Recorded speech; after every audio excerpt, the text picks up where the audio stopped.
जगह केदारनाथ धाम, वक्त सुबह के 5:17। एक हेलीकॉप्टर ने उड़ान भरी, लेकिन किसी को क्या पता था कि ये उस हेलीकॉप्टर की अंतिम उड़ान साबित होगी और चंद मिनटों में ये यात्रा मौत की यात्रा बन गई। 7 जिंदगियां एक ही पल में राख हो गईं।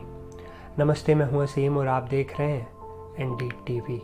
महाराष्ट्र के यवतमाल जिले से आए एक परिवार के 3 सदस्य राजकुमार जायसवाल, उनकी पत्नी श्रद्धा और उनकी सिर्फ 2 साल की मासूम बेटी काशी इस हादसे में हमेशा हमेशा के लिए अपनों से जुदा हो गए। उनका बेटा विवान, बस एक इत्तेफाक था कि वो अपने दादा के पास रुक गया था, नहीं तो आज वो भी उस राख में बदल चुका होता। सोचिए, एक छोटा सा फैसला एक मासूम सी जान की जिंदगी बन गया। अहमदाबाद प्लेन हादसे की तस्वीरें अभी धुंधली भी नहीं हुई थीं कि अब केदारनाथ से आई इस खबर ने पूरे देश को एक बार फिर से गम में डुबो दिया। कब तक हम अपनों को यूं खोते रहेंगे? कब तक लापरवाही, ओवरलोडिंग और खराब मौसम की अनदेखी इंसानों की जान लेती रहेगी? वहाँ के जो स्थानीय लोगों थे, उन्होंने जो सूचना दी उसके हिसाब से उसमें किसी के भी बचने की संभावना नहीं है। इस हेलीकॉप्टर में पायलट समेत 6 लोग थे। 4 वयस्क थे, एक बच्चा था, एक पायलट थे मिस्टर चौहान, और एक BKTC का एक कर्मचारी भी था जो उससे जा रहा था। तो फिलहाल की जो प्राथमिक जानकारी है उसके हिसाब से उसमें किसी के भी बचने की संभावना नहीं है। पायलट कैप्टन राजवीर सिंह, यात्री विनोद देवी, 19 साल की दृष्टि सिंह और विक्रम रावत। ये सिर्फ नाम नहीं है, ये अधूरी कहानियां हैं जो अब कभी पूरी नहीं होंगी। जो पायलट्स हैं उनकी शादी कब हुई? कितने बच्चे हैं? अभी क्या 2 बच्चे हैं उनके, शादी को करीब 16-17 साल हुआ है। तो बताइए कितने लंबे अंतराल के बाद 2 बच्चे हुए थे, उनकी खुशियाँ जो है माता पिता की सालगिरह के दिन ये कुछ कार्यक्रम करनी। हाँ, क्या उससे रोज 50वीं वर्षगांठ थी उनकी, सिल्वर गोल्डन जुबली मनाना था, उसी रोज ये कार्यक्रम करना। आखिरी बार कब आए थे राजीव? अभी कुछ समय पहले गए हैं, 4-5 दिन बाद ही वापसी आने का था प्रोग्राम के कारण से।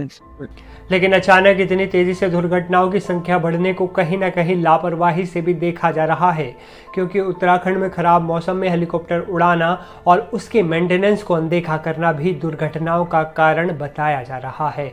कुछ दिन पहले ही 7 जून को रुद्रप्रयाग में हेलीकॉप्टर की इमरजेंसी लैंडिंग और उसकी टेल टूटने की दुर्घटना सामने आई थी, जिसके बाद हेलीकॉप्टर की उम्र, पायलट के एक्सपीरियंस, हेलीकॉप्टर में ओवरलोडिंग, इन सब कारणों का रिव्यू कर रहे हैं। उत्तराखंड में मौसम भी खराब है, ऊपर से हेलीकॉप्टर में ज़्यादा सवारियां ले जाने का लालच भी हादसों को दावत दे रहा है। अब जांच होगी, दोषियों को सज़ा मिलेगी, मगर क्या इससे मारे गए लोग वापस आ सकते हैं? क्या उन घरों की चुप्पी फिर से मुस्कान में बदल सकती है जिन्होंने अपनों को खो दिया?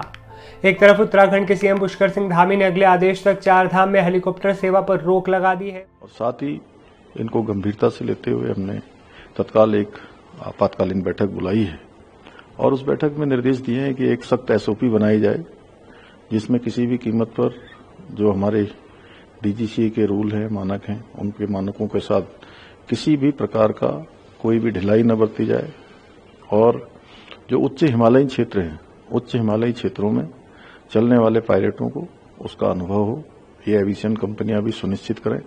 एक कंट्रोल एंड कमांड सेंटर यहाँ पर स्थापित किया जाए और जो इस घटना में दोषी हैं, जिनके कारण से घटना हुई है, उनको तत्काल उनके खिलाफ सख्त कार्रवाई की जाए। और आज और कल 2 दिनों तक सभी एविएशन कंपनियां और DGCA और यूकाडा और AIB सब मिलकर पहले एक बार पूरे आगे की हेली सेवा के लिए समीक्षा करें, तत्पश्चात ही हेली सेवा को चलाया जाए। आज और कल हेली सेवा नहीं चलेंगी, खराब मौसम भी है, और जब तक यात्रियों की सुरक्षा सुनिश्चित नहीं हो जाती है तब तक ये सेवाएं बंद रहेंगी, क्योंकि हमारे लिए एक भी यात्री की जान सर्वोच्च प्राथमिकता है, उनकी सुरक्षा सर्वोच्च प्राथमिकता है।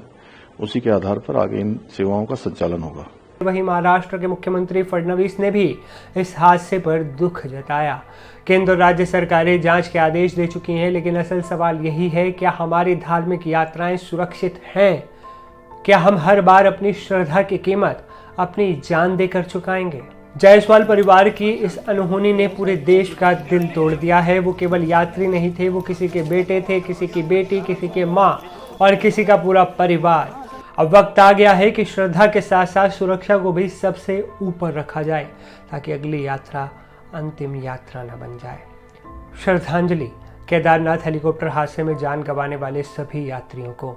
और अपील है हेलीकॉप्टर सेवा चलाने वाले ठेकेदारों से कि भाई आप लोग मौत का सौदा मत करो, हो सकता है कभी आपका भी कोई अपना किसी दिन हेलीकॉप्टर में बैठा हो। इसलिए बेहद ही सावधानी से मौसम का अनुमान जानते हुए हेलीकॉप्टर की पूरी जांच करके टेक्निकल इश्यूज को सबको सोल्व करके तभी उड़ान भरी जाए, और वो भी सीमित यात्रियों के साथ। ओवरलोडिंग, ज़्यादा यात्रियों को ज़बरदस्ती भरना सिर्फ कमाई के लिए कई बार मौत का सौदा बन जाता है। इस वीडियो को ज़्यादा से ज़्यादा शेयर करें और बहुत ज़्यादा सावधान रहें, सतर्क रहें। कहीं भी चूक होते हुए देखें तो तुरंत आवाज़ उठाएं। इस वीडियो में फ़िलहाल इतना ही। आपसे फिर होगी मुलाकात एक नए वीडियो में। तब तक के लिए नमस्कार।